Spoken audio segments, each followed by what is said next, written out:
Selamat sore, selamat malam, selamat pagi, saudara-saudari sekalian yang terkasih dalam Kristus semuanya. Semangat pagi. Shalom. Dan selamat datang di acara bersama dengan PDK Maria Bunda Allah. Bagi teman-teman yang baru pertama kali ikutan, selamat datang dan selamat bergabung bersama-sama dengan kami di sini. Senang sekali kita bisa bertemu kembali pada hari ini untuk belajar bersama. Dan seperti biasa, saya Riana Atmajaya yang akan menjadi moderator pada acara hari ini yang akan ditemani oleh suami saya, Andy Tirta, seperti biasa. Tuhan tidak memanggil mereka yang sempurna, tetapi Tuhan memanggil mereka yang mau dibentuk. Dan hidup adalah proses pembentukan diri. Dibentuk berarti kita mau terus belajar untuk lebih mengerti apa yang Tuhan ingin kita kerjakan nih untuk mengisi kehidupan kita. Bukan hanya sekedar mengikuti keinginan-keinginan kita semata. Dan menjadi dewasa terutama dalam iman adalah pilihan. Dan Tuhan memberikan kepada kita pilihan bebas setiap hari. Dan kita juga harus terus belajar tentang iman kita. Karena hidup adalah proses pembelajaran. Kita baru berhenti belajar di hari di mana Tuhan panggil kita pulang. Dan Tuhan bekerja lewat kita, lewat hal-hal kecil yang kita lakukan setiap hari. Menabur kebaikan, maka semoga kita akan bisa menuai berkat. Dan pada hari yang penuh berkat ini, kembali kita kedatangan narasumber kita yang cantik dan luar biasa, yang masih muda, Sila Airin. Selamat datang, Sila. Selamat datang kembali di acara bersama-sama dengan kita. Dan pada hari ini, topik yang akan kita bicarakan dan Sila bahas adalah tentang dia harus semakin bertambah. Kita harus semakin kecil. Ya, dan kita akan melihat dari sisi biblical. Jadi tolong disiapkan kitab suci masing-masing. Pasti akan banyak perikop-perikop yang akan kita bahas nanti. Dan sebelum acara kita mulai pada hari ini, mari kita tundukkan kepala, kita mohon kehadiran Roh Kudus di tengah-tengah kita, dan kita mau satukan hati kita untuk bersama-sama datang kepadanya. Dalam nama Bapa dan Putra dan Roh Kudus. Amin. Allah Bapa yang Maha Kasih, kembali kami datang ke hadirat-Mu Bapa mengucap syukur untuk kesempatan pada hari ini Bapa, kami boleh datang bersama-sama Bapa untuk boleh belajar bersama tentang iman kekatolikan kami. Bapa yang Maha Kasih, kami bersyukur dan berterima kasih kepadamu untuk kesempatan kami boleh datang bersama-sama dari berbagai macam tempat yang ada di dunia ini Bapa, entah itu di Amerika maupun di Indonesia. Bapa yang Maha Kasih, terima kasih untuk fasilitas di Zoom yang boleh kami nikmati Bapa. Karena fasilitas ini kami boleh belajar bersama-sama biarpun berbeda tempat dan berbeda waktu. Dan kami mensyukuri hal tersebut Bapa. Dan Bapa yang Maha Kasih, terima kasih Bapa untuk Sila yang sudah menyiapkan dan menyediakan waktu untuk bersama-sama dengan kami, menjadi narasumber kami, menjadi guru kami pada hari ini. Dan biarlah Bapa kau boleh urapi dia dengan kuat kuasa Roh Kudus-Mu Bapa. Biarlah Engkau sendiri yang bekerja lewat dia. Engkau sendiri yang urapi pikiran, lidah, hati, dan segala sesuatu yang akan Sila sharingkan pada hari ini Bapa. Berkaryalah lewat dia. Dan kami mau membuka hati kami Bapa, agar hati kami menjadi lahan-lahan yang subur dan gembur, agar benih firman-Mu boleh tumbuh dan berkembang, boleh menjadi kekuatan untuk kami dalam menjalani kehidupan kami. Berkati acara ini Bapa dari awal hingga akhir nanti. Dan kami persembahkan semua alat-alat elektronik kami ke dalam tangan kasih-Mu, dengan perantaraan Yesus Kristus Putra-Mu yang tunggal, Tuhan dan pengantara kami berdoa dan mengucap syukur. Amin. Dalam nama Bapa dan Putra dan Roh Kudus. Amin. Baik, tema kita hari ini adalah dia harus semakin bertambah. Nah, tanpa berlama-lama, saya persilahkan Sila untuk memulai. Thank you Sila, silahkan. Thank you sis. Selamat pagi, selamat malam buat teman-teman semuanya yang sekarang ada di Zoom. Oke, kita langsung aja ya. Ya, langsung masuk aja ke acaranya. Oke, kita hari ini akan membahas satu perkataan dari Yohanes Pembaptis yang sangat-sangat luar biasa ya, yang harus menjadi dasar dari iman kita tentang bagaimana kita harus berjalan di dalam kehidupan melayani Tuhan Yesus. Dan perkataan dia harus makin bertambah, aku harus makin berkurang. Itu harus menjadi patokan di dalam kehidupan kita. Sehingga kita itu enggak kebablasan istilahnya. Lalu pelan-pelan mencuri kemuliaan Tuhan. Atau di dalam pelayanan kita juga, bahkan dalam kehidupan sehari-hari ya, kita tidak menjadi kebablasan, lalu berusaha untuk memenangkan keinginan kita sendiri, karena itu sangat human.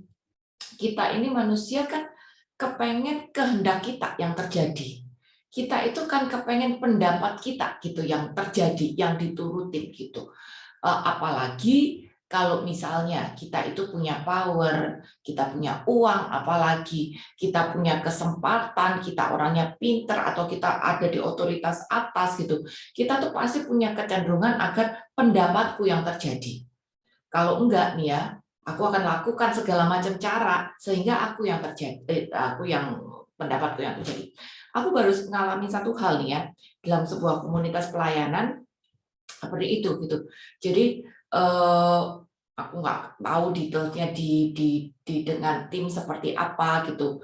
Mungkin ada sedikit miskom apa segala macam, biasa gitu. Nah, seharusnya bila terjadi sedikit miskom kan ya udah cincai aja gitu. Saling-saling backup aja atau saling-saling ngerti aja gitu. Kalau terjadi sesuatu yang tidak sempurna, enggak apa-apa. Atau kalau orang waras pikir kayak Bunda Teresa, bukan kesempurnaan yang dikejar, tapi kesetiaan, kasih di dalam pelayanan yang dikejar.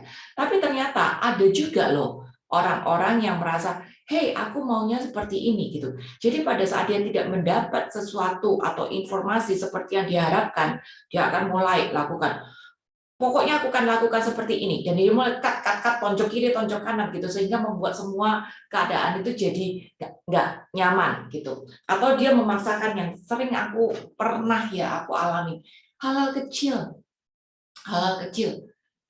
mau baju merah atau mau baju putih, mau makanan donat atau mau konsumsinya roti, mau lagu A atau mau lagu B gitu ya, hal-hal kecil gitu, tapi bisa menjadi wah kayaknya isu yang besar banget gitu. Nah, sebenarnya kedewasaan rohani kita juga dilihat bagaimana kita bisa cincai menghadapi hal-hal kecil itu. Memang mungkin konsumsi donat atau lagu A kurang tepat gitu. Tapi kalau sesuatu yang kurang tepat ini kita merespon dengan bagus, dengan tenang, dengan kasih, dengan bilang oh iyalah kita nggak perlu sempurna kok, yang penting bisa damai aja, maka semuanya akan menjadi lebih baik daripada kita maksain pokoknya konsumsinya harus roti, pokoknya bajunya harus merah, pokoknya lagunya harus seperti ini karena harusnya lagu jenis ini tuh masuknya di sini gitu, lalu menjadi gegeran. Itu udah tidak sesuai dengan apa yang diajarkan oleh Yohanes Pembaptis. Aku akan share screen sebentar ya. Dia harus makin bertambah, aku harus makin berkurang. Oke. Ambil ya. Dia harus makin bertambah, kita harus makin berkurang.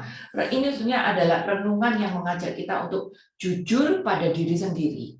Agar semua pelayanan kita, seluruh aspek kehidupan kita, itu benar-benar bisa membangun kerajaan Allah. Bukan membangun kerajaan sendiri, bukan berpusat pada diri sendiri, bukan memuaskan ego kita sendiri. Ini yang sering terjadi ya, memuaskan ego pribadi. Nah, sebenarnya ini kan sesuatu yang berlawanan dengan dunia. Dunia mengajak kita makin naik, makin tinggi, jadi kepala, status makin tinggi, kedudukan makin tinggi, duit makin banyak, makin jadi leader, makin berkuasa kayak gitu. Nah, bukan berarti makin tinggi itu nggak boleh. Maksudnya bukan berarti jadi leader nggak boleh, bukan. Bukan berarti naik jabatan atau duit makin banyak itu nggak boleh, bukan. Tapi walaupun kita naik jabatan, sikap hati kita sama sikap hidup kita itu harus melayani, harus tetap be in their shoe, gitu. harus tetap bisa memposisikan diri sebagai pelayan, ngertiin dia. Walaupun saya leader nih misalnya, walaupun jabatan saya sudah direktur nih ya misalnya ya, tapi tetap saya harus bisa memposisikan diri di dalam sepatu dia, ngertiin dia gitu. Nah, ini kan sesuatu yang bertentangan dengan dunia dan hukumnya manusia. Manusia itu kan cenderung minta dilayani. Apalagi kalau jabatannya udah makin tinggi, makin pengen untuk dilayani karena merasa aku berkuasa kok, aku punya uang kok gitu. Tapi ternyata itu berlawanan dengan hukum surga. Hukum surga bilang naik pangkat boleh, naik status boleh, punya duit juga boleh. Tapi tetap walaupun kita status makin tinggi, justru kita harus makin turun. Dan itu sudah diteladani oleh Tuhan Yesus sendiri gitu. Jadi tetap kita harus bisa melihat diri sendiri. Sudahkah saya menjadi hamba yang melayani orang lain demi kerajaan Allah? Ya, sebenarnya kalau jabatan kita makin tinggi, status uang kita makin tinggi ya, itu kan kita makin punya kuasa sebetulnya untuk memenangkan jiwa-jiwa. Benar nggak? Benar nggak ya? Contoh sederhana aja, tidak menghina atau tidak apa. Orang yang punya income sebulan, ngomong deh kasar, orang yang punya income sebulan UMR 4 juta, sama orang yang punya income misalnya sebulan 100 juta, otomatis yang punya duit 100 juta sebulan itu lebih punya kuasa dan kesempatan untuk memenangkan jiwa-jiwa. Nah, sikap hidup kita gimana gitu loh. Dengan power dan uang yang kita punya itu kita gimana? Makin otoriter, makin minta dilayani, atau kita bisa seperti Tuhan Yesus yang walaupun punya duit 100 juta satu bulan, tapi malah makin turun dan makin nurut sama orang lain. Ini kan bertentangan banget sama nature-nya manusia gitu. Nah, ini yang hari ini kita diingatkan hari ini. Bacaan kita itu adalah dari Yohanes 3 ayat 22 sampai 30 ya. Bacaan yang sederhana banget, tapi ternyata message-nya luar biasa. Aku bacain ya. Atau mungkin ada teman dari sana yang mau bacain, yang bisa bacain? Yang mau bacain silahkan di unmute aja.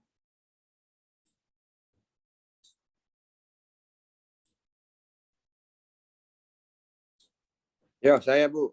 Baik. Sesudah itu Yesus pergi dengan murid-muridnya ke tanah Yudea dan ia diam di sana bersama-sama mereka dan membaptis. Akan tetapi Yohanes pun membaptis juga di Ainon, dekat Salim, sebab di situ banyak air dan orang-orang datang ke situ untuk dibaptis. Sebab pada waktu itu Yohanes belum dimasukkan ke dalam penjara. Maka timbullah perselisihan di antara murid-murid Yohanes dengan seorang Yahudi tentang penyucian. Lalu mereka datang kepada Yohanes dan berkata kepadanya, Rabi, orang yang bersama-sama dengan engkau di seberang sungai Yordan, dan yang tentang dia, engkau telah memberi kesaksian. Dia membaptis juga, dan semua orang pergi kepadanya. Jawab Yohanes, tidak ada seorang pun yang dapat mengambil sesuatu bagi dirinya, kalau tidak dikaruniakan kepadanya dari sorga. Kamu sendiri dapat memberi kesaksian, bahwa aku telah berkata, aku bukan Mesias, tetapi aku diutus untuk mendahuluinya. Yang mempelai perempuan ialah mempelai laki-laki. Tetapi sahabat mempelai laki-laki yang berdiri dekat dia dan yang mendengarkannya sangat bersuka cita mendengar suara mempelai laki-laki itu. Itulah sukacitaku. Dan sekarang sukacitaku itu penuh. Ia harus makin besar, tetapi aku harus semakin kecil. Demikianlah firman Tuhan.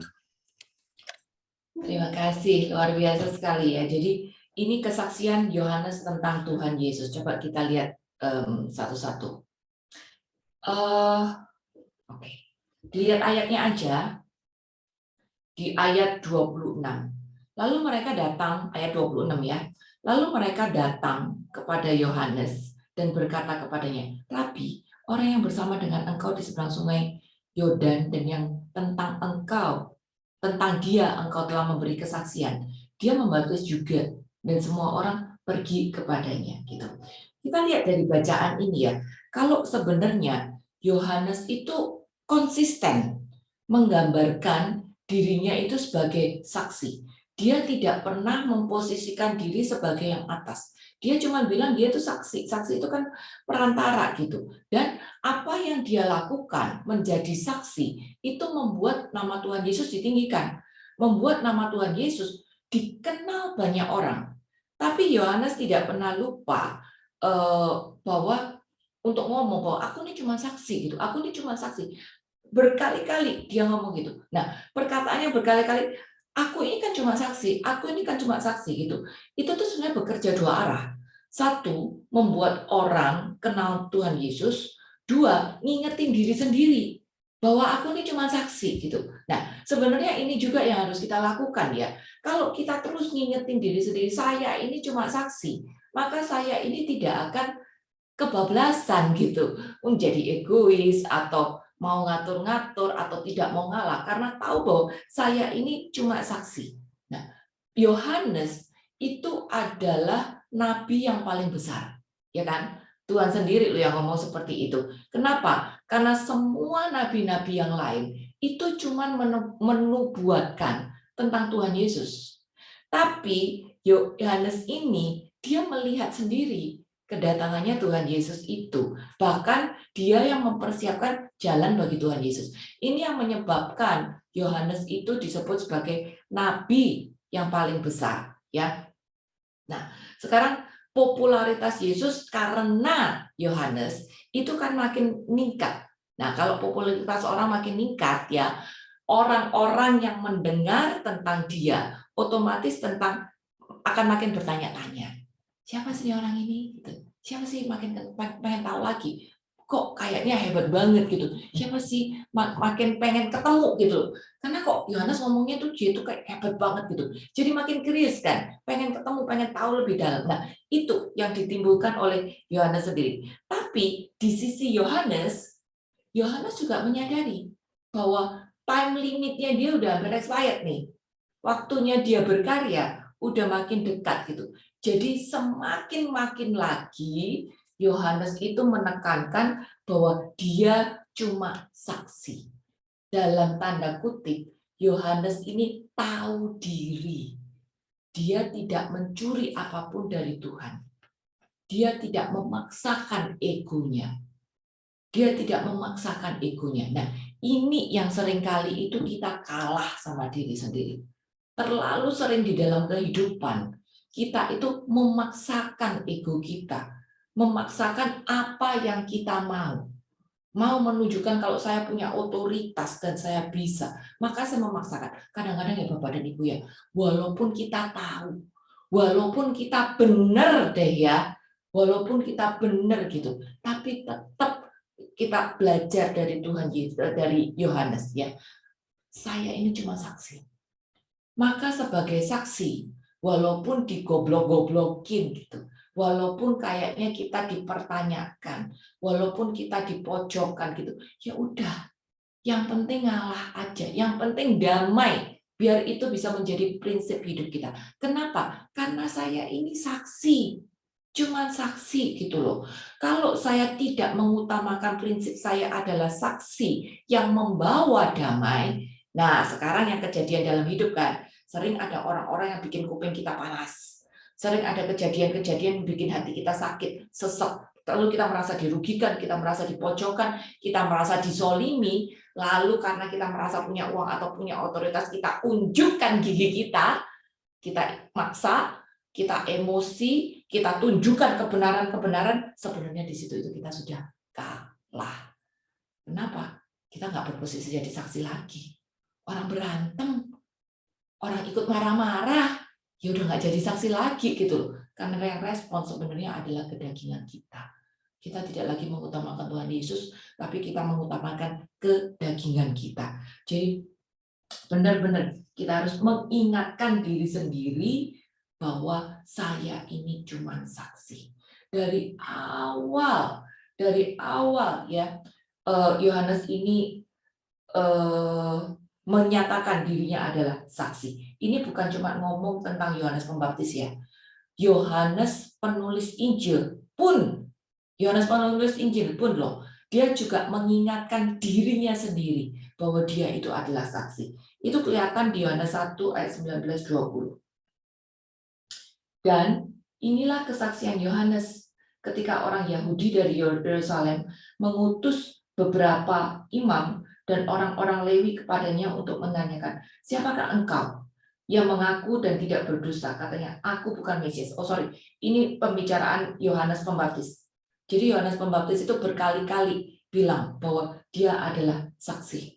Dia bukan Mesias, dia adalah saksi. Nah, sering di dalam kehidupan kita tidak memposisikan diri sebagai saksi, tapi kita memposisikan diri sebagai orang yang punya kuasa. Gue yang berhak untuk ngatur. Gue yang berhak untuk bikin ini itu. Gue yang punya otoritas untuk ini itu gitu. Jadi terus ingatkan diri sendiri bahwa saya adalah saksi. Seorang saksi itu adalah hamba. Dan hamba itu akan puas kalau dia bisa melakukan perintah Tuannya.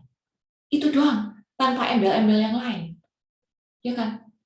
Tahu ya hamba ya. Zaman sekarang itu udah jarang banget yang namanya ada hamba, orang yang mengabdi itu udah jarang banget. Tapi mungkin kita yang generasi tua-tua kita ngerti artinya abdi.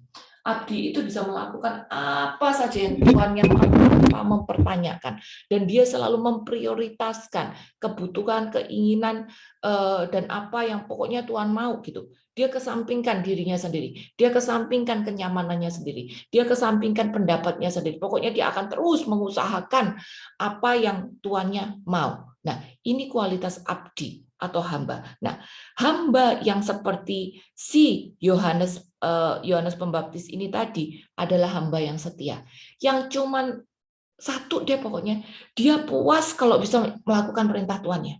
Itu doang. Dia puas kalau dia bisa melakukan perintah Tuannya.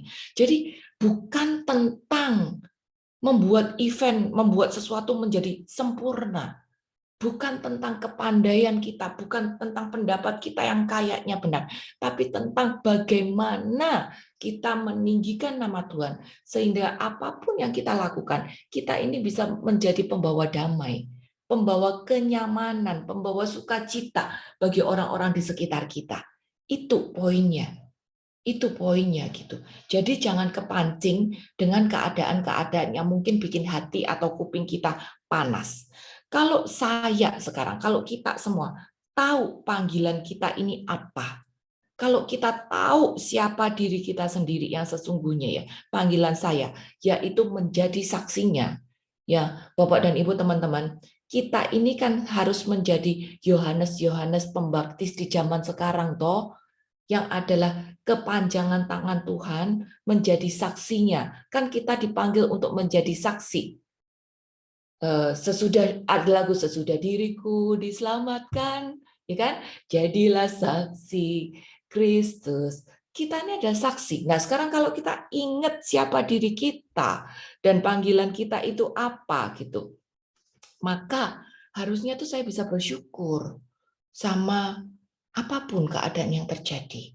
Walaupun tidak enak, walaupun kayak panas di kuping atau menyakitkan hati kita gitu. Tapi yang penting karena aku tahu adalah saksi, maka aku bisa akur, aku bisa damai sama keadaan atau orang-orang yang bikin kuping panas itu tadi. Kenapa? Perhatikan ini ya, kita balik lagi ke Yohanes 3 ya. Lihat di ayat yang 29. Bukan 29. 26. Rabi, orang yang bersama dengan engkau di seberang sungai Yordan dan yang tentang dia engkau telah memberikan kesaksian, dia membaptis dan semua orang pergi kepadanya. Lihat, yang ngomong ini adalah pengikutnya dari Yohanes. Jadi pengikutnya Yohanes ini yang nggak enak hati, yang sakit hati. Kenapa di sono orang-orang pada pindah ke sono gitu? Ini Yohanes yang udah baptis, Yohanes yang udah cerita, Yohanes yang udah jadi guru mereka gitu. Tapi kenapa sekarang murid-muridnya Yohanes ini pada pindah ke sono gitu? Nah, pengikut ekstrimnya Yohanes itu yang merasa nggak enak hati. Kok pada pindah? Kok pada pindah kayak gitu? Jadi perselisihan itu tuh hanya terjadi di level yang paling bawah. Nangkep nggak gitu? Jadi teman-teman, Bapak dan Ibu, jangan kepancing dengan keadaan. Aku tahu ada keadaan-keadaan yang bikin kita merasa aku disolimi. Panas kupingku denger ini. Kenapa dia maksa-maksa? Kenapa dia mancing-mancing kayak gitu? Nah, walaupun dia maksa, walaupun dia mancing, walaupun kita disolimi, diem aja. Jangan kepancing untuk bales. Walaupun kita tahu jawabannya yang benar gitu. Jangan kepancing. Kenapa? Lihat, perselisihan itu cuma ada di level bawah. Jadi kalau kita terpancing dengan perselisihan ini, level kita tuh sebetulnya baru di bawah. Karena kita masih punya perasaan iri hati itu tadi sama orang-orang yang di sebelah gitu.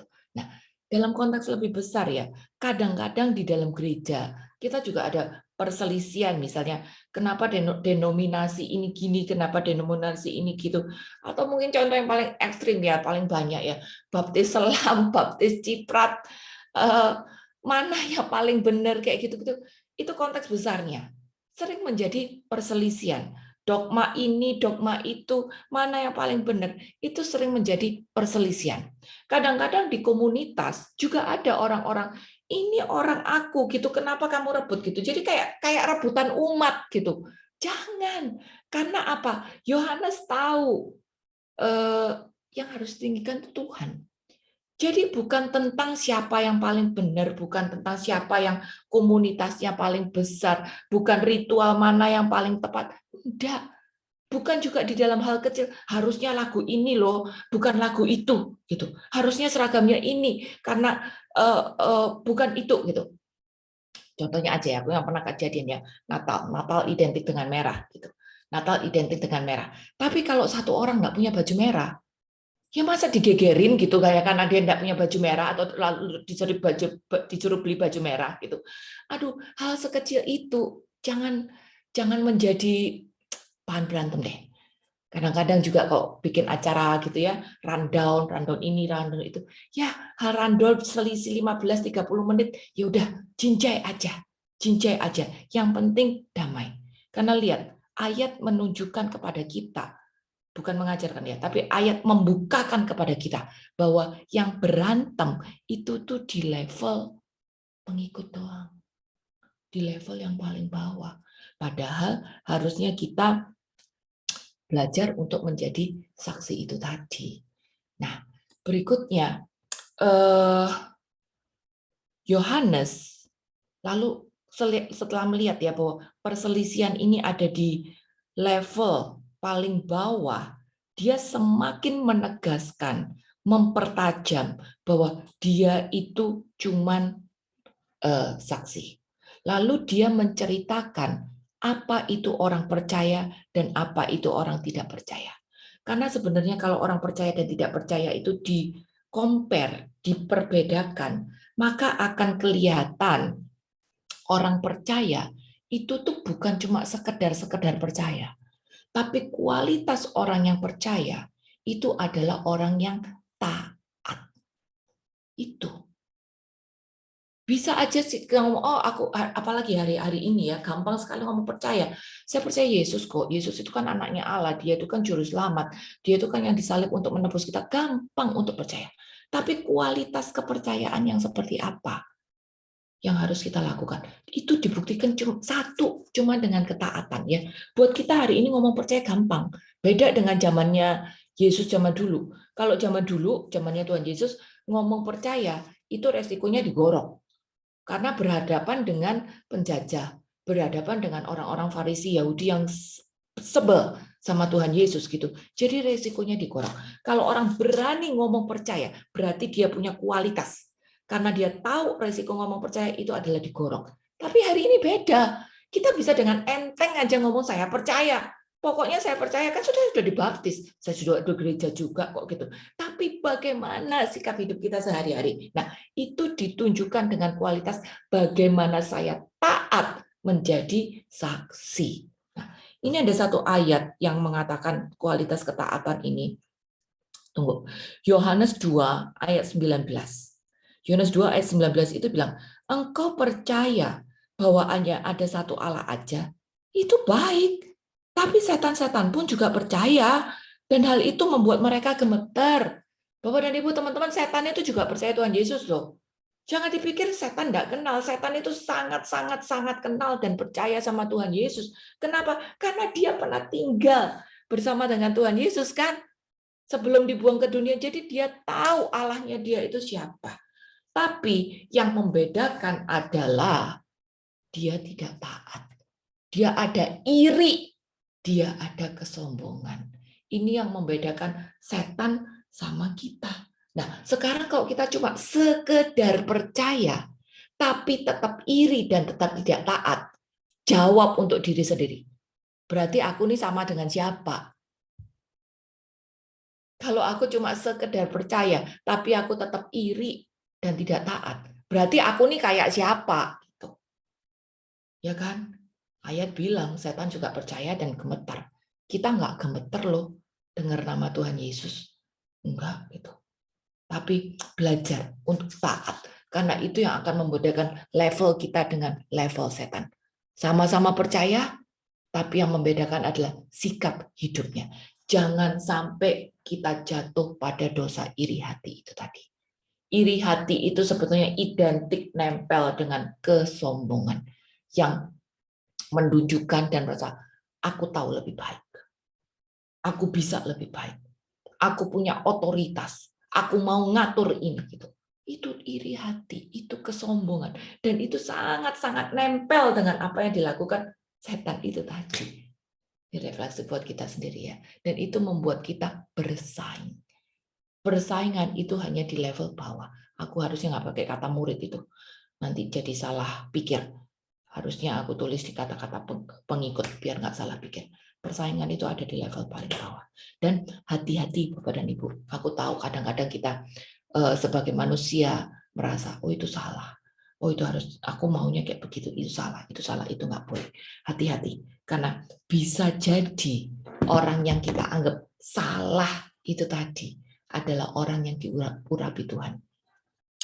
Mazmur 105 ayat 15 itu bilang, Mazmur 105 ayat 15. Jangan mengusik orang-orang yang kuurapi, dan jangan berbuat jahat terhadap nabi-nabiku. Jadi jangan sampai kita iri. Jangan sampai kita merasa lebih baik sama orang lain. Jangan sampai kita memaksakan kehendak kita dan berusaha untuk mematikan apa pendapat orang lain gitu ya, memaksain gitu. Karena jangan-jangan dia itu adalah orang yang diurapi Tuhan. Ini benar-benar ditekankan oleh Yohanes. Makanya pada waktu Yohanes dengerin pengikutnya dia bilang, kenapa orang-orang pada pindah? Dia tenang aja. Dia tenang aja. Aku cuma saksi kok. Ya nggak apa-apa. Ya nggak apa-apa. Dan dia menegaskan, kamu tetap harus percayanya itu sama dia. Aku cuma saksi. Jadi dia tidak mau mencuri kemuliaan Tuhan. Dia tidak mau menyalahkan orang-orang lain juga. Gitu. Karena bisa jadi orang-orang itu adalah orang-orang yang diurapi Tuhan. Jadi Bapak dan Ibu hati-hati sekarang. Kalau ada orang-orang yang bikin kita apa-apa gitu, jangan kepancing. Jangan kepancing untuk turun menjadi di level orang yang iri hati sama sombong ini tadi. 1 Tawarik 16 ayat 22 itu juga bilang hal yang sama. Jangan mengusik orang-orang yang kuurapi, dan jangan berbuat jahat terhadap nabi-nabiku. Sama. Jadi hati-hati. Kalau kita iri, kalau kita kesel, kalau kita merasa itu salah, itu salah, itu tidak harusnya gitu. Jangan-jangan dia itu adalah orang yang diurapi Tuhan. Lalu kita yang musik-musik dia. Nah, kalau kita yang musik-musik dia, sebenarnya kan kita itu sedang mengusik Tuhan. Karena gangguin orang yang sebel sama orang yang sudah dia urapi. Gitu.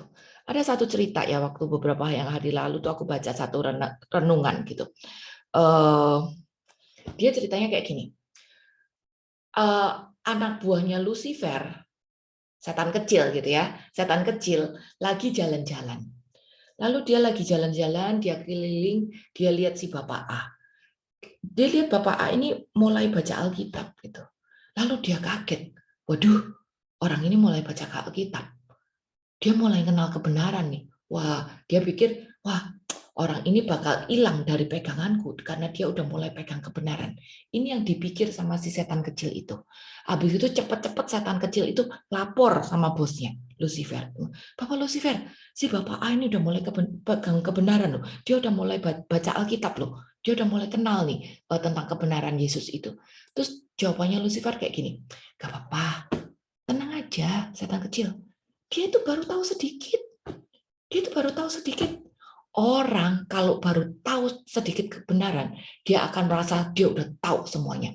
Lu lihat aja ntar ya, dalam 1-2 hari ini, kalau dia pergi ke meeting, dia pergi komunitas, dia ketemu orang, lalu dia melihat si A salah, dia melihat si B salah, dia lu salah nih, harusnya nggak boleh seperti ini. Gua tahu kebenaran, di buku ditulisnya, di Alkitab ditulisnya seperti ini, yang benar seperti ini, lu salah, gitu. Dan itu yang terjadi.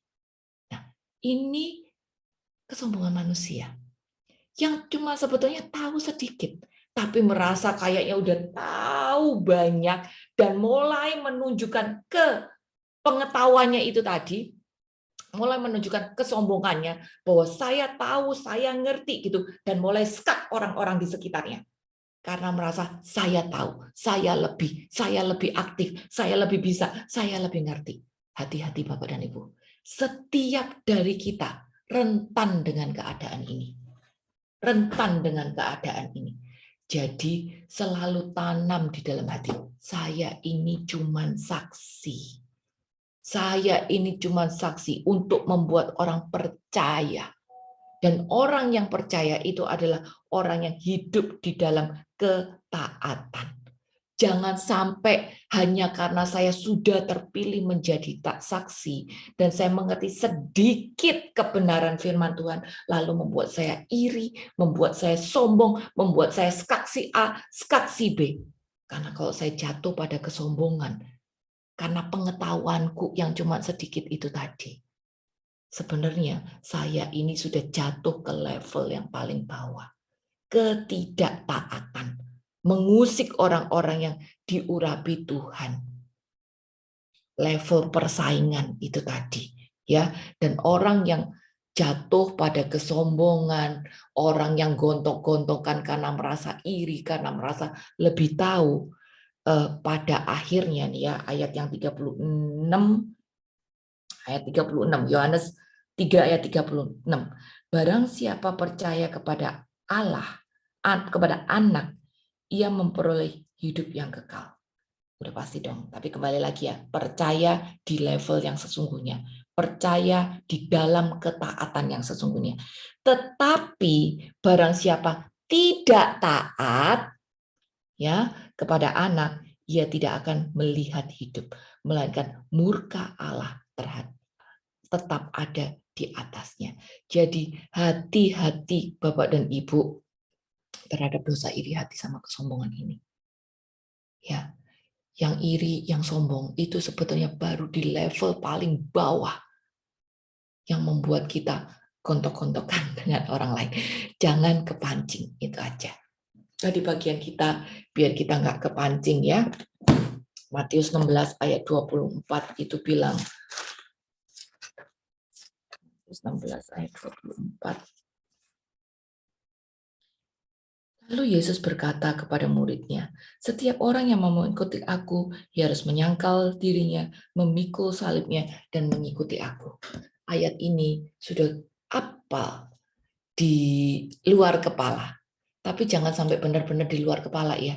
Semoga itu juga masuk di dalam kepala dan di dalam hati kita untuk bisa sangkal diri panggul salib. Bahkan kalau di Lukas 9:23 itu ayat paralelnya ya, Lukas 9:23 itu ayat perkataan yang keluar dari mulut Tuhan Yesus sendiri. Kita itu disuruh sangkal diri panggul salib kapan? Setiap hari. Dan wujud-wujud kecil kita di dalam sangkal diri panggul salib itu seperti yang tertulis. Sangkal diri itu apa sih Bapak dan Ibu? Catat ya, sangkal diri itu berkata tidak pada diri sendiri. Pada saat saya pengen menunjukkan otoritasku, pada saat aku kepengen jawab apa yang dia omong, Pada saat aku kepengen membukakan fakta realita yang sebenarnya dia itu salah gitu. Aduh, kalau orang Jawa bilang, yang waras ngalah deh. Orang Jawa bilang seperti itu. Diam aja, yang penting damai. Mami juga sering ngisi di sini kan. Mami pasti sering ngomong, diam, sabar, ngalah, merem. Ya kan? Itu tuh benar-benar harus jadi prinsip hidup kita. Memang secara dunia kayaknya goblok banget. Kayaknya kita itu diinjek-injek banget gitu. Kayaknya aduh, dizolimi gitu. Tapi ingat, saya ini kan bukan orang dunia. Saya ini di sini cuma sementara untuk menjadi saksinya. Tujuan kita itu apa? Menjadi saksinya, membesarkan kerajaannya, memperkenalkan mereka dia pada orang-orang di sekitar lewat keberadaanku. Jadi kalau aku kepancing, merasa tersolimi, lalu aku males, berantem, itu kita balik lagi turun ke level pengikut yang masih gontok-gontokan karena fokusnya baru pada diri sendiri. Gitu. Jadi sangkal diri itu berkata tidak pada diri sendiri. Pada saat saya kepengen didengarkan, dingertiin, saya harus belajar untuk mendengarkan dan ngertiin orang lain. Pada saat saya pengen melakukan apa yang aku suka, tapi gak belajar untuk taat. Bahkan taat kepada otoritas. Yang aku pikir mungkin berbeda, aku pikir mungkin salah, bisa jadi. Bisa jadi. Aku berpendapat atasanku salah gitu. Tapi ya udah, belajar taat. Sangkal diri. Berkata lembut, pilih kata-kata yang baik gitu. Ini hal kecil loh. Ngomong lembut, kita kalau udah kuping udah panas, ini mulut suka cepat. Kadang lebih cepat daripada hati, apalagi daripada otak. Mulut ini kayaknya udah jawab, nada suara udah tinggi, suara udah teriak gitu. Tapi kalau kita mau sangkal diri, mau menjadi makin kecil, mau makin meninggikan nama Tuhan Yesus, pilih kata-kata yang lembut. Pilih kata-kata yang tidak menyakitkan orang lain. Ini ya, mulut. Bisa ngomong satu pelajaran sendiri nih tentang mulut. Mulut itu hal kecil, tapi yang menunjukkan level kita itu kayak apa. Level pengikut atau level murid. Level orang percaya atau level orang yang percaya di dalam ketaatan.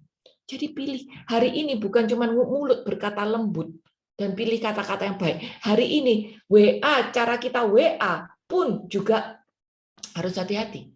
Coba bayangin Bapak dan Ibu, kalau terima WA dari orang, huruf besar semua, gimana rasanya? Mulai panas ya. Mulai panas. Ini maksudnya apa sih? Kok huruf besar semua gitu? Wah, kita udah mulai berasumsi macam-macam gitu. Jadi hati-hati. Jangan kita lakukan hal yang sama. Kalau kita nggak kepengen digituin sama orang, kita juga jangan gituin orang. Jadi hati-hati.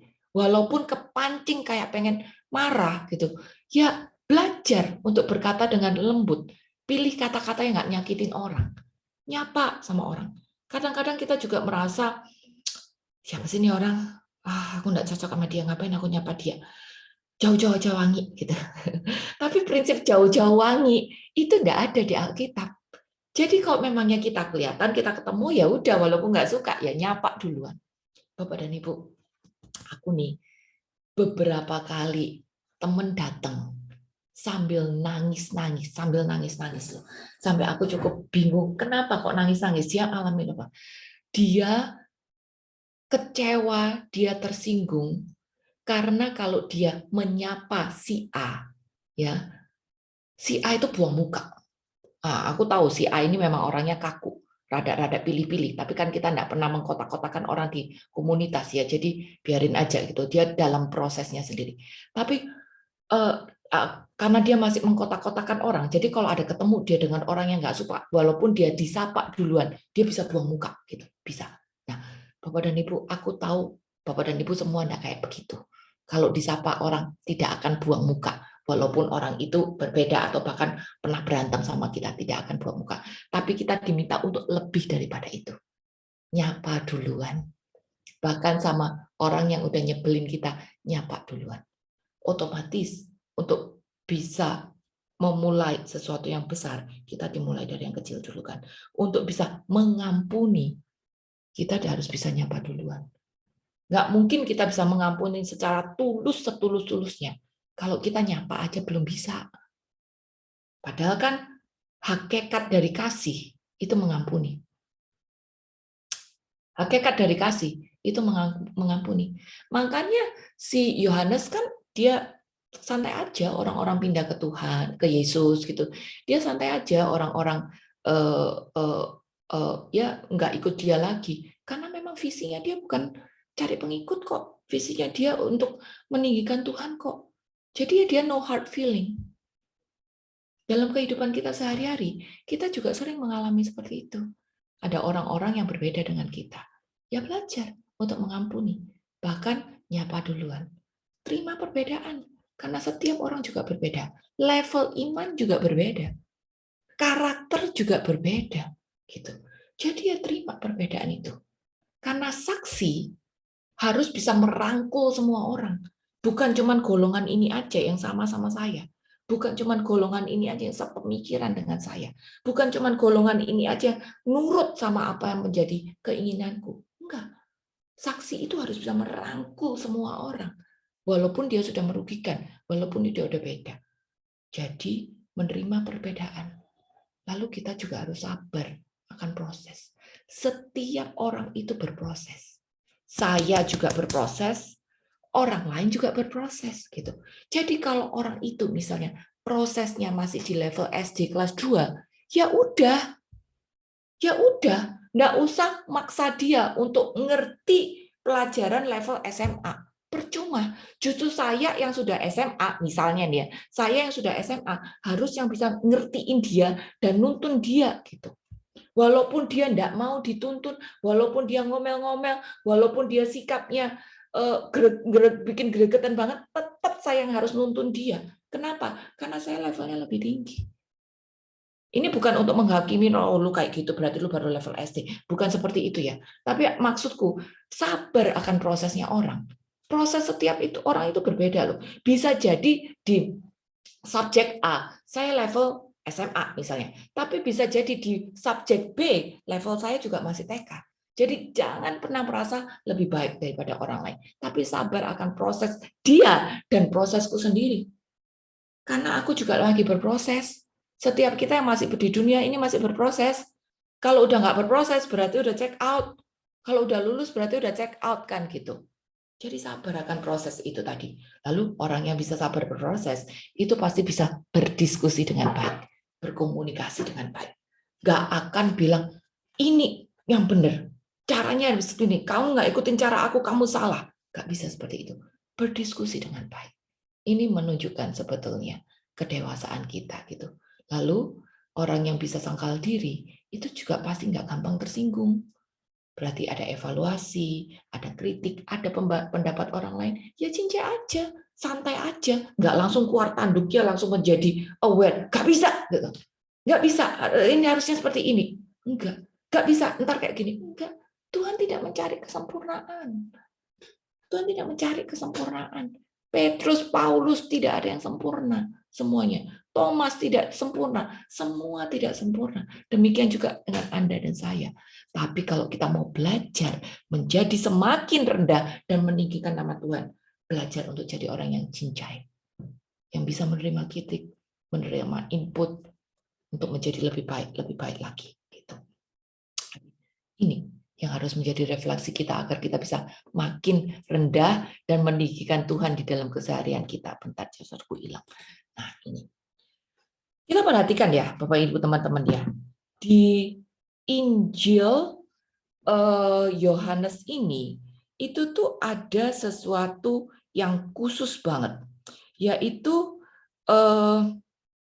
ada ciri bahwa dia itu sangat menekankan tentang suara anak Allah. Ini ciri dari Injil Yohanes, menekankan tentang suara anak Allah. Kita tahu suara anak Allah, yaitu Yesus, itu adalah suara dari mempelai laki-laki kepada mempelai wanita dan sahabat-sahabatnya. Dan suara itu membawa sukacita. Ya sama aja kalau kita lagi ada family event, ada wedding gitu, lalu kita dengar mempelainya datang, kan kita langsung sukacita. Gitu. Nah ini yang ditekankan, suara anak Allah, suara mempelai laki-laki, ini yang ditekankan di Injil Yohanes. Beberapa contoh ya. Yohanes 5 ayat 25. Yohanes 5 ayat 25. Aku berkata kepadamu, sesungguhnya saatnya akan tiba dan sudah tiba bahwa orang-orang mati akan mendengar suara Anak Allah dan mereka yang mendengarnya akan hidup. Garis bawahi, orang mati mendengar suaranya dan mereka menjadi hidup. Berarti suara Allah itu memberi hidup. Bapak dan Ibu, kita pun juga bisa menjadi orang-orang yang mati itu. Mati secara rohani, ya aku nggak bilang mati secara jasmani gitu. Mati secara rohani. Dan pada saat kita mendengar suara Anak Allah itu, harusnya nih kita akan mengalami kehidupan kembali. Kita kenal di dalam Katolik Christianity ya, orang-orang Kristen itu mengalami 2 kali kelahiran, 1 kali kematian. Yang pertama adalah kelahiran secara jasmani dari rahim ibu kita. Yang kedua adalah kelahiran secara rohani yang kita kenal dengan istilah lahir baru, lahir di dalam roh yang membentuk hati dan karakter kita, roh kita yang baru. Lalu kematian cuma 1 kali, kematian fisik doang. Nah, ini berbeda dengan orang-orang yang belum mengenal Tuhan Yesus. Kita tahu bahwa Yesus adalah satu-satunya juru selamat. Ya. Orang-orang ini, dia mengalami 1 kali kelahiran, lahir dari ibu doang, tapi 2 kali kematian. Yang pertama adalah kematian rohani, karena tidak mengenal nama Tuhan Yesus, karena masih terikat pada dosa. Lalu yang kedua adalah kematian secara jasmani. Tapi Tuhan mengatakan di sini lewat Yohanes bahwa orang yang mendengar suaranya dia akan mengalami hidup gitu. Jadi sekarang kita cek diri kita sendiri. Sudahkah saya mendengar suara yang membuat saya hidup itu tadi? Karena kalau saya hidup di dalam roh, pasti saya berubah. Kalau saya hidup di dalam roh, pasti saya berani untuk sangkal diri. Kalau saya hidup di dalam roh, pasti saya bisa tahu bahwa saya ini cuma saksi. Makin merendahkan diri sendiri dan makin meninggikan Dia. Jadi, sudahkah saya mendengar suaranya yang memberi hidup itu tadi? Aku jadi teringat ya. Ini kita punya waktu 5 jam kan ya buat share, buat PA kan ya. Sampai besok sila. Sampai besok ya. Selama pada nggak tidur. Ya. Aku jadi teringat ya. Ini kejadianku waktu itu lahir baru gitu. Terusik karena air hidup ini. Itu terjadi lebih dari 20 tahun yang lalu. Aku nih Katolik dari kecil, dibaptis umur 7 tahun. Papa mama itu aktivis. Dari aku masih kecil. Mereka adalah koordinator distrik ME. Zaman itu adanya ME, di Malang belum ada karismatik. Nah, jadi aku nih terlahir dari keluarga yang Katolik. Semuanya, tante, om, kakek, nenek, semuanya itu Katolik gitu. Tapi rupanya aku tuh yang bandelnya tuh luar biasa. Sampai pernah saking bandelnya itu, mamaku tuh pasti udah mikirin doain aku setengah mati sampai masuk rumah sakit itu. Bandelnya aku tuh dulu sampai kayak begitu ya, tapi itu cerita samping. Nah, aku tahu aku tuh Katolik. Karena memang kayak gitu. Jadi aku merasa kewajibanku itu tuh ke gereja. Ya udah that's it. Ke gereja doang karena itu kewajiban gitu. Doa pagi, doa makan, udah itu doa itu yang menjadi kewajibanku. Nah, satu hari iparku itu lahir baru, dia Kristen. Ini cerita lebih daripada 20 tahun yang lalu.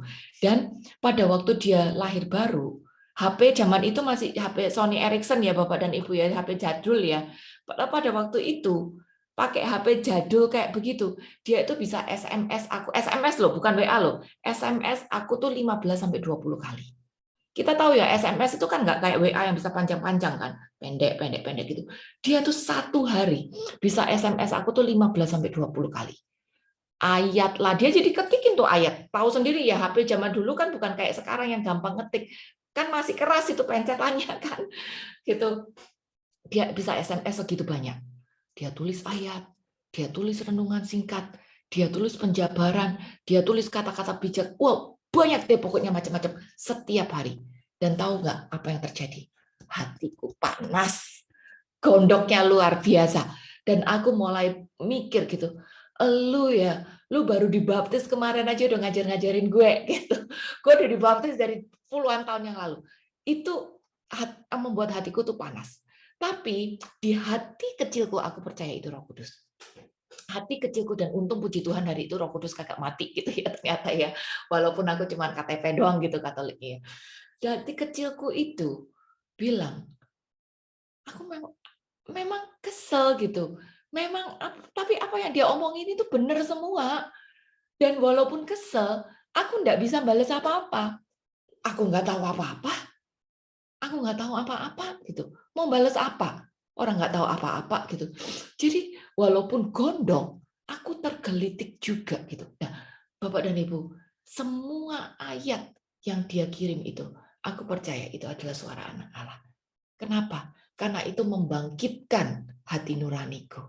Itu membangkitkan rohku sehingga tergelitik untuk tahu lebih banyak lagi.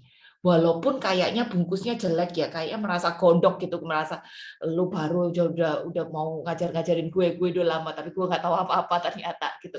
Jadi itu aku percaya itu adalah suara anak Allah yang menggelitik hati nuraniku, rohku sehingga mau kembali berkobar untuk hidup lagi. Roh yang sudah mati menjadi hidup lagi. Aku percaya itu adalah suara anak Allah. Ini aku baru keinget. Aku percaya juga kalau itu adalah suara Roh Kudus yang ngingetin aku untuk cerita hal ini. Karena hal ini kan otomatis juga jadi kesaksian buat aku juga gitu. Buat mengingatkan diriku pribadi gitu. Nah, dari kejadian itu Bapak dan Ibu, aku belum punya komunitas loh waktu itu. Sama sekali. Tinggal di Ciledug yang tempatnya super macet. Nggak ada gereja. Aku ke gereja manapun jauh 1 jam. Yang di Jakarta, Ciledug itu daerah macet banget, jarak 2 kilo bisa 30 menit. Itu tempat aku tinggal. Orang bilang itu tempat jin buang anak. Karena kiri kanan muka belakang semuanya tanah kosong. Tetanggaku tuh cuma tanah kosong, rumputnya setinggi orang.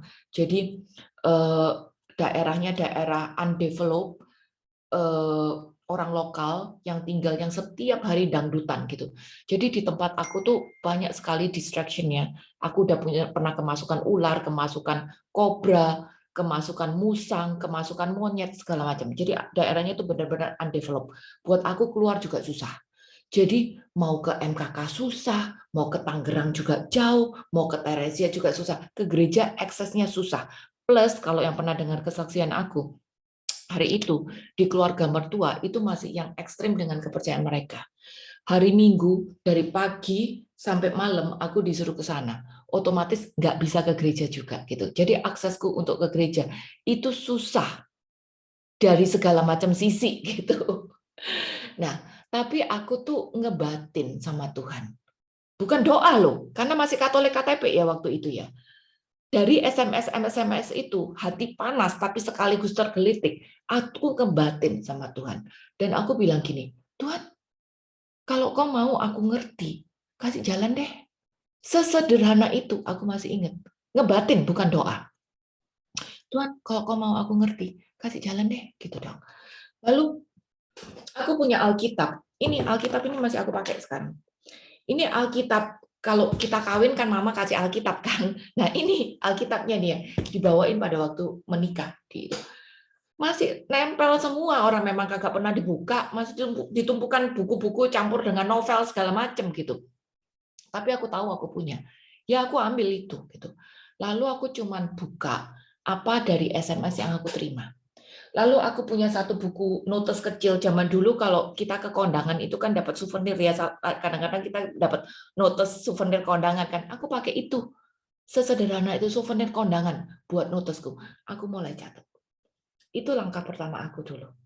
Karena aku nggak punya komunitas.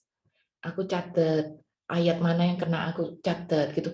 SMS iparku aku catat. Lalu kalau aku baca ayat aku mendapat inspirasi apa gitu, aku catat juga.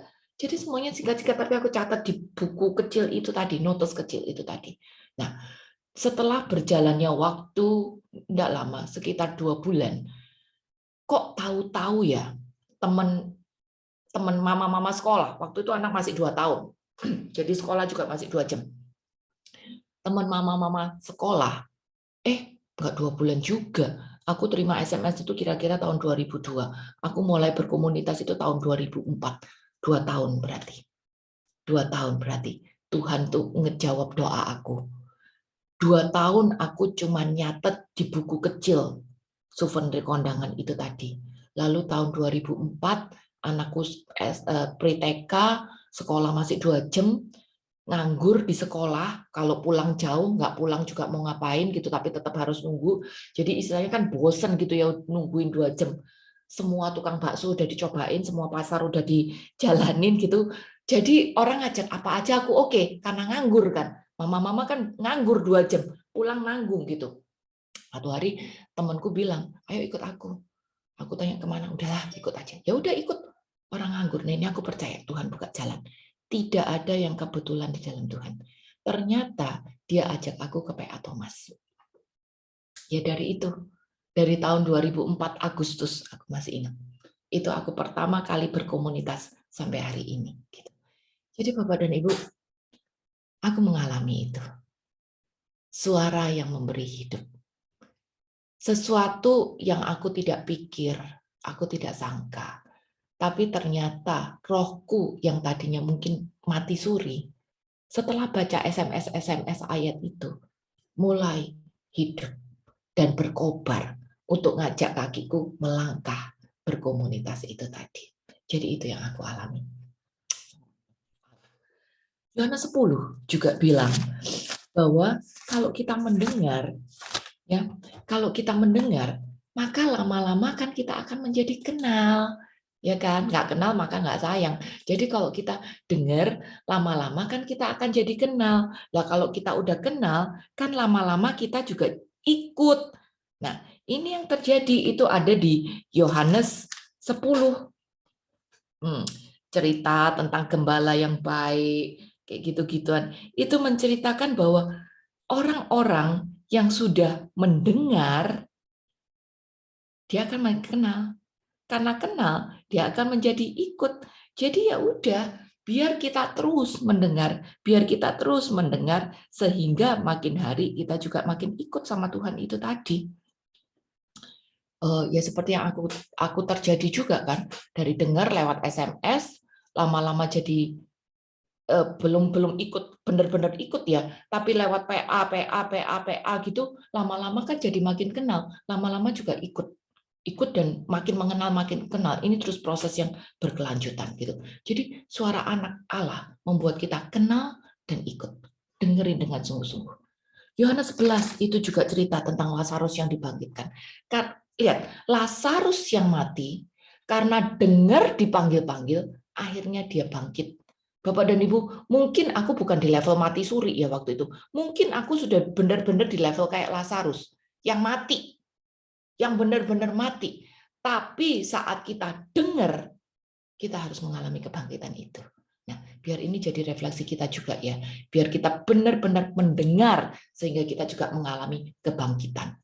Lalu suara anak manusia, itu juga berasal dari kebenaran. Itu di Yohanes 18 ya, berasal dari kebenaran. Nah, kalau kita yang sekarang sudah sedikit banyak mengenal, dan tahu itu adalah suara yang adalah kebenaran, dengerin dengan hati, dengerin dengan sungguh, maka kita akan ikut. Kata-kata ikut di situ berarti ikut dan berubah, bukan cuma sekedar ikut. Ikut dan taat, ikut dan berubah, ikut dan mengabdi. Hal berubah itu susah bagi manusia. Karena manusia itu tidak kepengen berubah. Manusia itu pengen semuanya terjadi dengan caranya dia. Tapi Alkitab mengajarkan kita terus untuk berubah. Terus untuk berubah. Itu yang harus kita alami. Jadi dengarkan suara anak manusia itu. Ini yang ditekankan di Injil Yohanes. Lalu berikutnya, kalau yang tema kita hari ini, Yohanes 3 ayat 30, ia harus menjadi besar, tapi aku harus makin kecil. Ini adalah rahasia paling penting di dalam kehidupan kita, yang harusnya menjadi moto dari setiap anak-anak Tuhan. Ini esensi dari pertumbuhan rohani kita. Ini harus jadi pegangan, harus jadi moto kita. Lalu cek, apa benar saya sudah meninggikan dia? Kalau saya sudah meninggikan dia, motivasiku harus makin murni. Fokusku bukan lagi pada diri sendiri. Jadi enggak masalah kalau orang enggak ngerti aku, enggak usah tersinggung. Kalau orang kritik aku enggak tersinggung. Kalau yang tidak terjadi, tidak sesuai dengan apa yang aku pikirkan, kalau orang tidak melakukan apa yang aku harapkan, enggak masalah. Karena fokusku bukan lagi pada diri sendiri. Bahasa Yunaninya aku itu adalah ego. Kita kenal ya kata-kata ego. Bahasa Yunaninya aku itulah ada ego. Jadi jangan kita jadi penghalang suara Tuhan. Hanya karena aku kepengen kehendakku, pendapatku, pikiranku yang terjadi. Kalau aku cuma kepengen kehendakku, pikiranku yang terjadi, caraku yang terjadi, sebenarnya saya sudah menghalangi orang untuk datang pada Tuhan. Karena aku tidak lagi menjadi teladan di dalam hidup. Jadi ini harus menjadi esensi, moto dari pertumbuhan rohani kita. Setiap pelayanan, bahkan setiap aspek kehidupan kita harus dibangun di atas dasar ini. Dia harus makin ditinggikan, aku harus makin rendah. Ya, kita harus makin menguasai ego dan akal budi kita. Ingat, kita ini cuma tahu sedikit kebenaran. Jangan merasa saya paling benar, saya paling tahu, saya paling tepat. Hanya karena saya cuma tahu sedikit ini. Ingat tadi ilustrasi yang dilihat sama si setan kecil. Ternyata Lucifer benar. Kalau kita cuma tahu kecil, kita cuma jadi batu sandungan doang. Jatuh-jatuhnya bakal iri sama sombong sama orang lain gitu. Ingat juga, kita ini cuma keledai. Kita harus puas jadi keledainya Mesias. Ya, keledai itu kan pada waktu memasuki kota, memasuki tempat, dia nggak dikenal, nggak ada orang memperhatikan dia. Dia nggak bisa ngatur ini, dia nggak bisa ngatur itu. Dia kepengen ke situ, dia kepengen ke kiri nggak bisa, dia kepengen ke kanan nggak bisa. Bahkan dia tidak dilihat orang sama sekali. Tapi intinya apa? Dia bawa Yesus masuk, orang lihat Yesus, plus pada akhirnya dia nyampe di tempat di mana Yesus ada. Itu esensinya. Gitu. Jadi kita harus puas untuk menjadi keledai tunggangannya Tuhan Yesus itu. Nah, sekarang refleksi dirinya. Apa yang jadi visi kita? Apa yang jadi visi kita di dalam hidup ini? Kita udah sadar belum kalau kita ini cuma keledai? Jadi, jangan kita jadi penghalang. Hanya karena kita kepengen mengutamakan ego kita. Jangan jutek, nurut aja. Karena jangan-jangan kalau kita jutek sama orang, orang itu adalah orang yang diurapi Tuhan. Jadi malah kita berlawanan sama Tuhan. Biar keberadaan kita yang adalah keledai itu membawa sukacita sejati bagi semua orang. Bukan cuma bagi golongan-golongan yang cocok sama aku.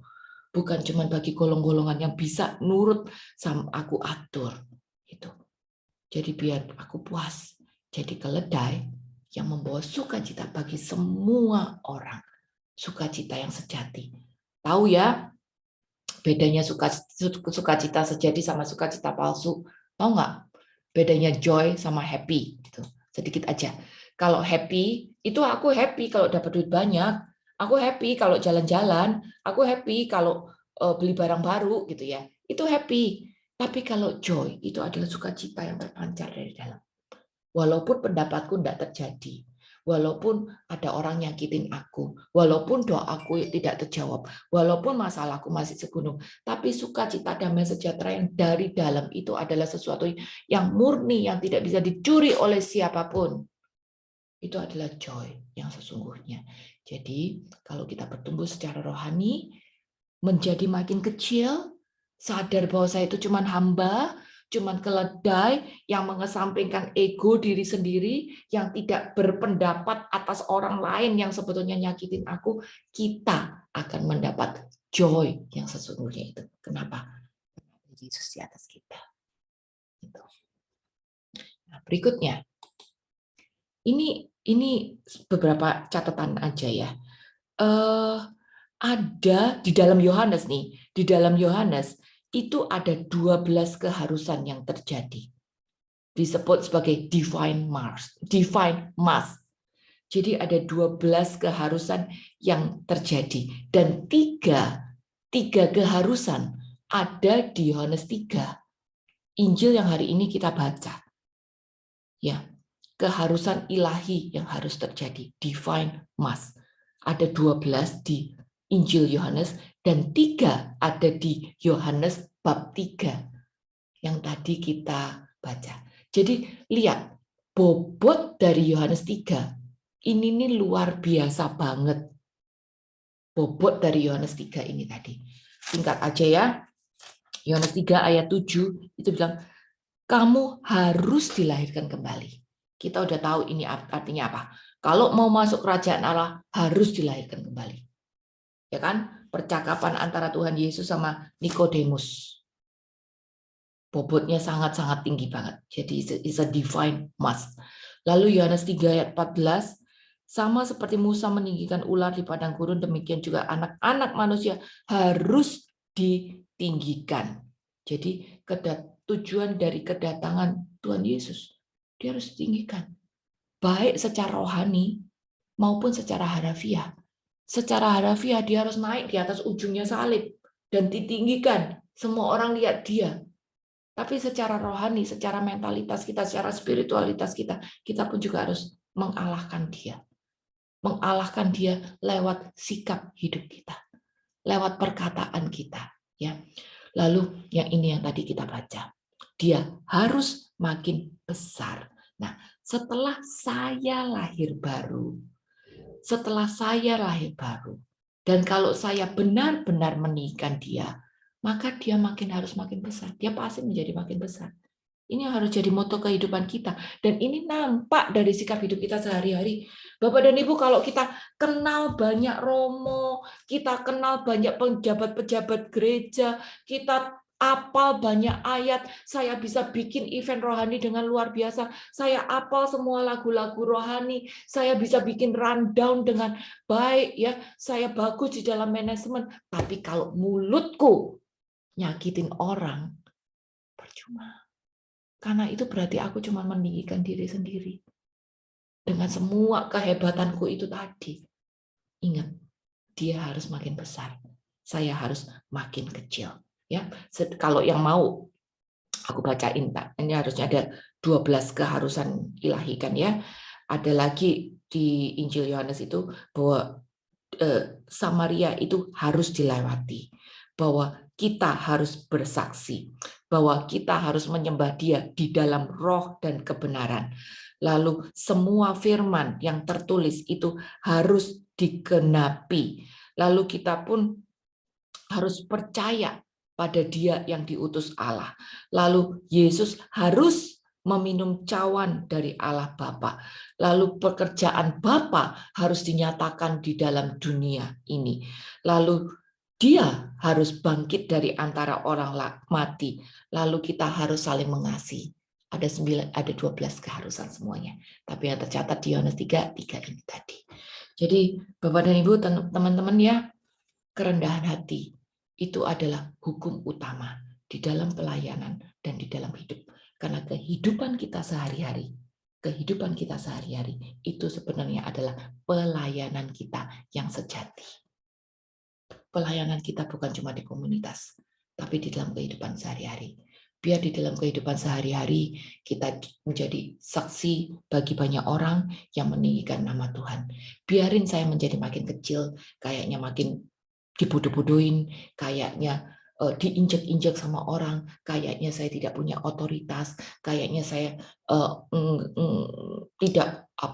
tidak menunjukkan bahwa saya tahu banyak, ya, dikata-katain orang. Biarin aja. sepertinya terpojok kiri kanan gitu ya, itu juga bisa terjadi. Biarin aja. Tapi sikap kita, respon kita terhadap keadaan yang tidak enak, itu menunjukkan saya ini hamba yang taat, yang cuman keledai, atau saya mau menunjukkan otoritasku. Jadi kerendahan hati adalah hukum utama di dalam hidup dan pelayanan yang menunjukkan bahwa saya adalah saksi yang sesungguhnya yang hadir di sini hanya untuk meninggikan nama Tuhan. Ini sedikit kata-kata penutup. Orang Kristen yang dewasa nggak usah berusaha untuk menjadi kepala atau minta selalu dituruti kehendaknya, tapi biar kita bisa menjadi hamba yang terus melayani. Tapi kalau Tuhan menghendaki orang percaya menjadi seorang pemimpin, maka harusnya kita dipakai oleh Dia untuk melayani kerajaan Allah juga. Tapi sikap hidup kita tetap rendah hati. Semoga jadi berkat. Aku kembaliin ke Sis Riana. Amin. Pengajaran yang begitu dalam dan nggak mudah. Dengan segala kemanusiaan kita, itu bukan hal yang mudah. Tapi kata Tuhan, siapa yang bilang kalau hidup itu mudah? Siapa bilang kalau langit selalu biru, jalan selalu rata? Jadi itu adalah proses pembentukan diri. Dan Tuhan itu amat sangat melihat proses. Tuhan amat sangat menghargai usaha kita. Makanya tadi saya sambil cerita sama Andy. Iya, setiap hari kita mesti refleksi diri. Kita mesti tahu gitu loh, oh iya saya salah. Apa yang harus saya perbaiki ya? Sebenarnya dengan kita refleksi diri, kita menyadari kesalahan kita, itu pun merupakan satu awal yang baik. Kenapa? Kita rendah hati di hadapan Tuhan, mengakui kalau Tuhan, aku nih masih orang berdosa loh Tuhan. Dan tolong aku yang berdosa ini supaya menjadi lebih baik. Ya, karena kita nggak akan bisa lebih baik kalau bukan karena rahmat Tuhan. Saya juga orang berdosa. Jadi rahmat Tuhan yang memampukan kita untuk menjadi orang lebih baik setiap hari.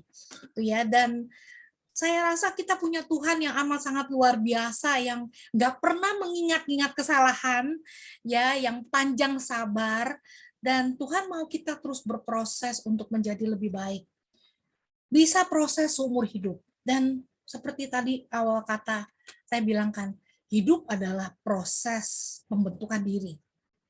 Dan kita belajar sampai pada hari di mana kita dipanggil Tuhan. Jadi ketika kita belajar terus, ya pasti kita jatuh bangun. Makanya kenapa kita ada acara ini, saling menguatkan dan saling mengingatkan satu sama lain kalau you know what, you are not alone. Kita berjalan bersama-sama, tuh ya, nggak ada satu juga yang lebih hebat daripada yang lain. Kita semua masih berjalan bersama-sama dan kita saling mengingatkan satu sama lain. Seperti tadi diingetin kan, oh ya, kita harus menjadi keledai. Kadang-kadang keledai ini suka merasa, wah kita yang disorak-sorai, kita lupa.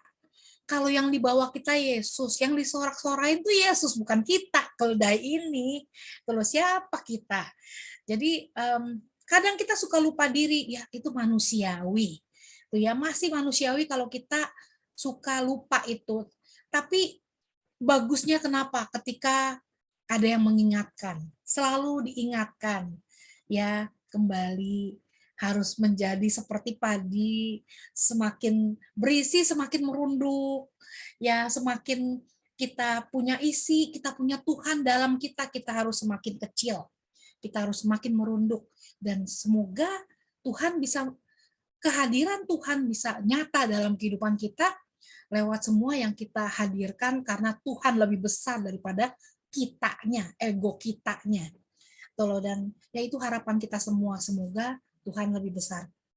Oke, dari yang sekian panjang lebar Sila udah bawain, ada yang mau bertanya nggak sama Sila? Saya buka untuk 1-2 pertanyaan. Silakan, siapa yang mau bertanya? Ada yang mau bertanya di sini teman-teman tentang topik hari ini? Topiknya nggak mudah, kedengerannya mudah tapi nggak mudah.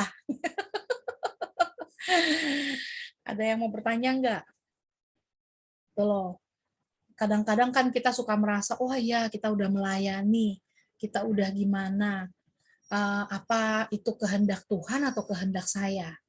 Apa yang saya lakukan itu karena ego saya atau karena keinginan Tuhan? Kadang suka rancu ya, apa yang kita mau dengan apa yang Tuhan mau. Tuh loh, dan seperti kata-kata Koyanto minggu lalu kita ngomong tentang hikmat dan kebijaksanaan. Tadi Sila juga ngomong tentang firman Tuhan. Gimana kita mau diingetin sama firman Tuhan? Gimana Tuhan mau berbicara kepada kita lewat firman-Nya kalau kita nggak pernah baca firman Tuhan? Tuh loh, jadi ya kita harus mulai dengan sering membaca firman Tuhan. Jadi firman Tuhan selalu mengingatkan kita. Firman Tuhan menjadi hidup dalam diri kita dan selalu mengingatkan kita. Ada yang mau bertanya di sini? Pada serius-serius semua. Saya sedikit komen. Kalau salah tolong dibetulkan. Saya rasa kadang-kadang orang-orang yang kita ketemu setiap hari, keluarga, siapapun juga ya, terutama yang tidak menyenangkan ya, itu sebenarnya sudah rencana Tuhan juga untuk kita supaya lebih belajar ya, itu ya. Saya rasa sih gitu ya. Amin. Itu kayak tes gitu loh. Jadinya jadi gimana kalau jadi mau jadi pemain yang terhebat ya mesti latihan yang kuat ya. Ya kan? Iya, Saya rasa gitu ya.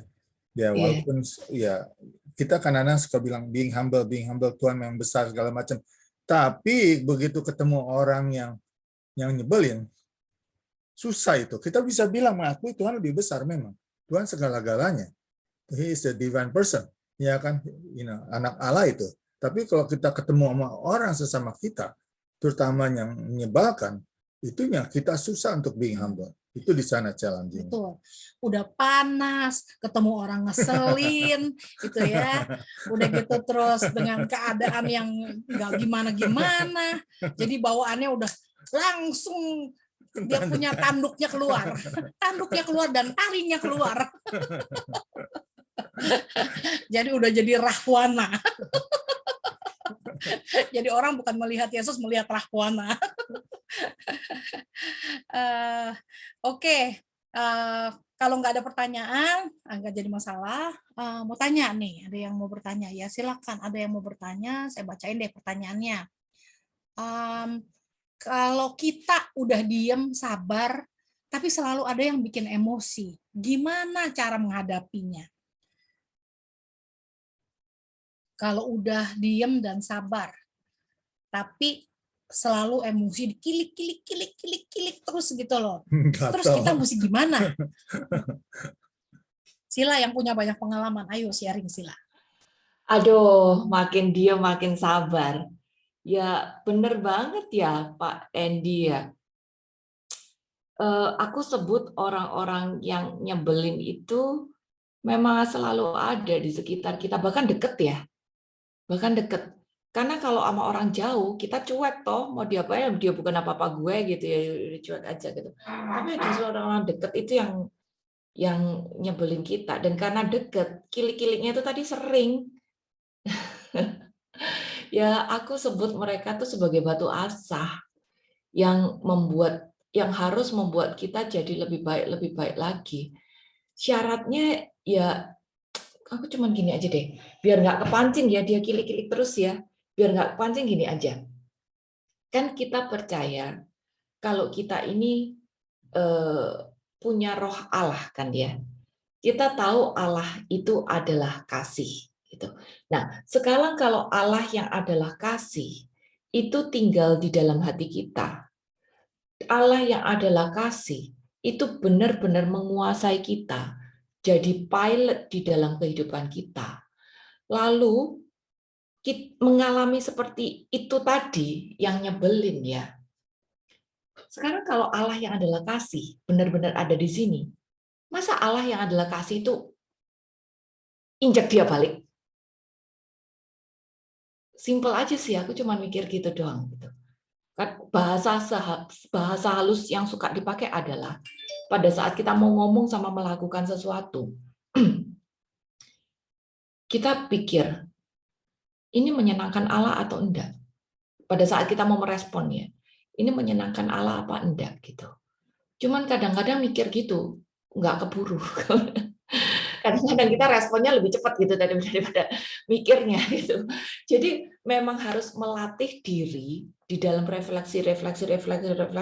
Ya kalau refleksinya Yohanes bilang, aku hanyalah saksi, dan ini dia perkatakan untuk ngomong sama diri sendiri. Aku cuma saksi, aku cuma saksi.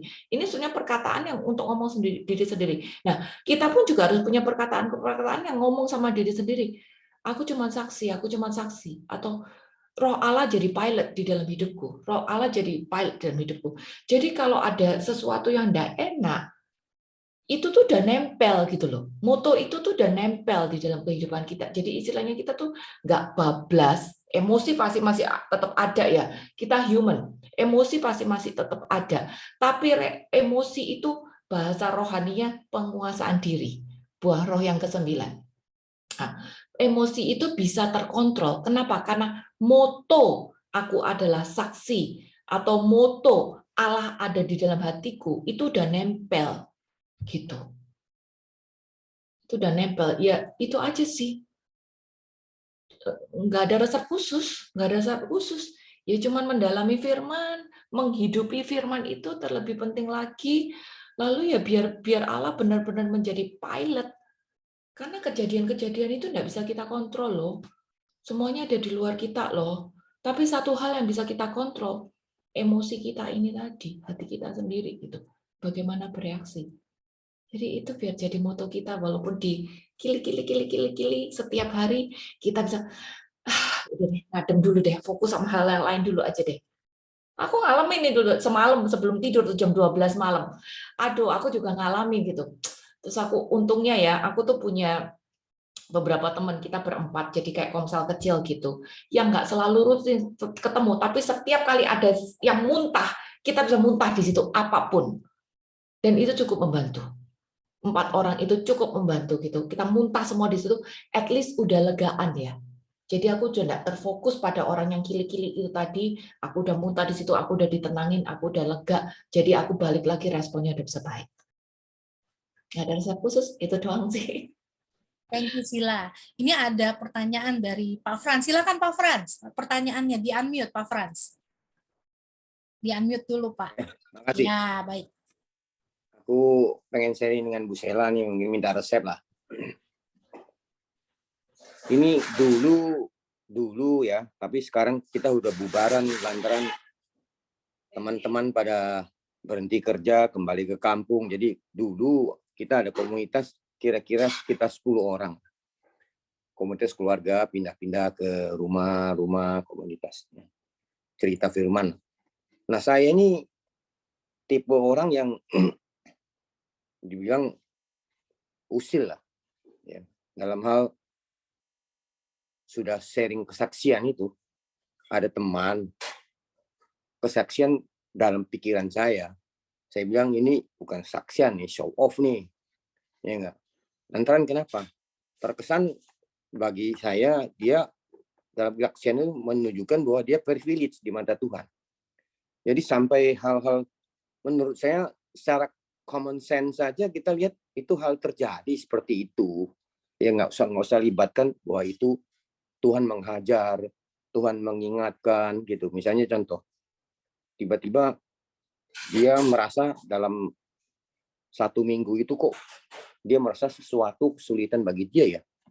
Laptopnya rusak, HP-nya rusak. Dia kesaksian hal-hal begitu. Jadi saya secara manusia timbul sebel gitu loh. Saya interupsi lah. Saya ngomong, coba kesaksian yang kira-kira membangun lah. Yang gitu-gitu kan biasa, laptop rusak, kamu nggak rawat kok. HP rusak ya memang udah waktunya rusak, kan ada umurnya itu. Nah, yang bersangkutan merasa dihakimi ya bagaimana, dia langsung jawab, ini kan kesaksian saya, masalah kamu merasa itu bukan campur tangan Tuhan ya terserah menurut kamu, menurut saya ya benar gitu. Nah, saya langsung introspeksi diri akhirnya. Ya saya nggak boleh juga seperti itu ya. Harusnya diam mendengar, mungkin ada waktu tertentu baru. Maksud saya itu kalau kesaksiannya yang yang ecek-ecek begitu itu kan kesannya tidak membangun di dia sendiri, dia nggak terbangunkan, terlalu euforia, dia merasa sedikit sesuatu yang common sense saja kita bilang dengan kehidupan biasa itu terjadi itu. Gimana menurut Ibu cara saya untuk bersikap? Terima kasih. Nggak berbeda jauh Pak dari tadi ya.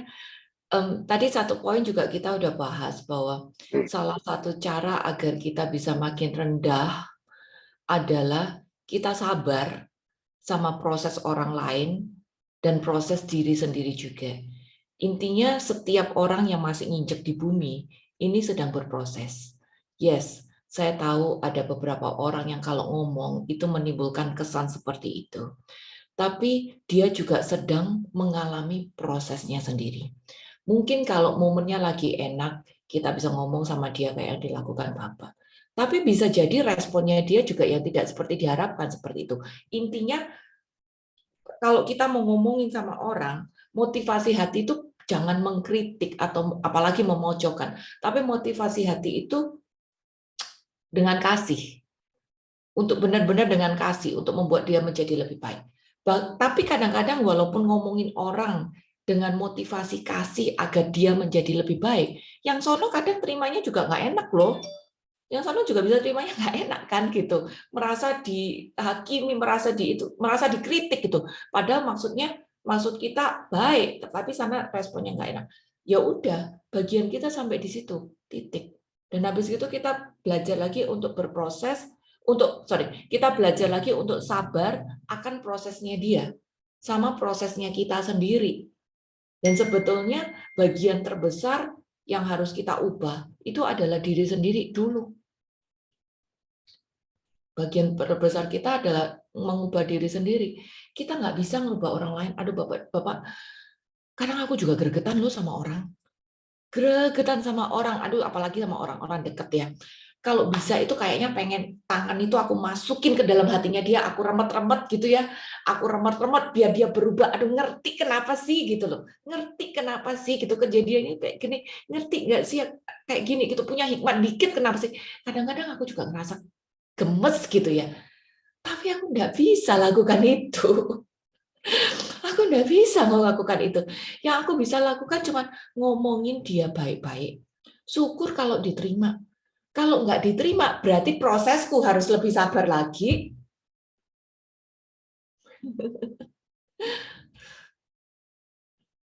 Iya, Pak. Ya, Begitu. jadi kadang-kadang tuh kita ditempatkan pada posisi seperti itu karena Tuhan sedang memproses kita untuk lebih sabar, lebih besar hati, lebih besar hati. Makin rendah, makin rendah. Ya. Semoga menjawab Pak Frans. Baik. Oke. Kita udah 90 menit bersama-sama. Nah, kita akan tutup karena entah kalau nggak kelamaan. Saya ada beberapa pengumuman untuk teman-teman. Tapi dari tema hari ini kita belajar ya, banyak hal yang kita pelajarin. Kalau Tuhan mengajari kita untuk menguasai diri kita, untuk menahan diri. Sebenarnya kembali lagi ke kata-kata Yesus. Kalau kamu mau mengikuti aku, kamu harus menyangkal dirimu, memanggul salibmu setiap hari, dan mengikuti aku. Tidak, kamu tidak bisa mengikuti aku. Ya. Itu lagunya. Jadi ini adalah satu proses penyangkalan diri di mana kadang-kadang, bukannya kadang-kadang sih, itu nggak enak banget gitu loh. Ya, menjadi rendah itu nggak enak banget gitu loh. Direndahkan nggak enak banget. Dan dikecilkan nggak enak banget. Ngadepin orang-orang yang kaya-kaya begitu juga nggak enak banget. Tapi itu adalah proses. Ya, dan hidup adalah proses pembelajaran diri di mana kita belajar untuk menjadi orang lebih baik. Tuhan mengizinkan semua orang-orang itu hadir dalam kehidupan kita supaya kita menjadi orang-orang yang lebih baik. Diasah, dibakar, digetok, supaya menjadi perangkap kerajaan surga yang indah. Ya. Salah satu sedikit tanggapan tentang memanggul salib tiap hari ya. Satu, saya bangga menjadi pengikut Yesus. karena Tuhan bilang begini, mesti memanggul salib, dia sendiri udah memanggul salib duluan. Ya kan? Jadi istilahnya kalau kita bisa bilang suruh orang berbuat begini, kita kalau kita tidak melakukan kan nggak lucu ya kan. Tapi Tuhan sendiri pun sudah memanggul salib gitu. Jadi Ya, Tuhan udah memberi contoh. Memberi contoh gitu istilahnya. Ya, kalau Jadi Tuhan udah memberi contoh, bukan kita aja, jadi kita Tuhan harus pun ikutin. ya anak Allah aja Ya. udah mau berkorban untuk kita gitu. Betul. Bahkan di kayu salib pun dia bilang, ya Bapa ampuni mereka Iya. yang menyalibkan dia. Tuh ya, yang udah ngeludahin dia, yang udah mencaci maki dia, yang udah menyiksa dia karena mereka nggak tahu apa yang mereka perbuat. Jadi semoga hati kita menjadi semakin besar seperti hati Yesus. Kalau kita menyadari aja, kalau lihat refleksi dari salib sendiri kita lihat gitu ya. Kalau kita kadang-kadang lihat salibnya indah segala macam, nggak indah itu yang dijalanin nggak indah, yang disalib itu sakit, ya kan? Nggak kelihatannya indah, punya emas, ada apa segala macamnya. Ada diamondnya. Ada diamondnya, enggak maksudnya itu perhiasan ya. Iya. Tapi sebenarnya yang melaksanakan itu sakit amat gitu loh. Jangan pikir itu indah. Nggak indah sama mudah. sekali. Ya, baik. Terima kasih Sheila dan terima kasih teman-teman yang sudah hadir pada hari ini. Dan seperti biasa saya akan membuka kesempatan untuk teman-teman yang mau memberikan persembahan kasih untuk Sheila, untuk Sis Sheila hari ini. Ya, apabila teman-teman ingin memberikan persembahan kasih buat Sis Sheila, silahkan mengirimkan Zelle ke saya, Riana, di 650-580-3488 buat yang di Amerika. Dan buat yang di Indonesia bisa ditransfer ke Yosi Santoso, BCA Cabang Semarang, account number 1822222077. Dan tolong dikirimkan bukti transfernya ke saya, jadi saya tahu ini buat siapa dan untuk acara yang mana. Dan terima kasih untuk kemurahan hati dari teman-teman.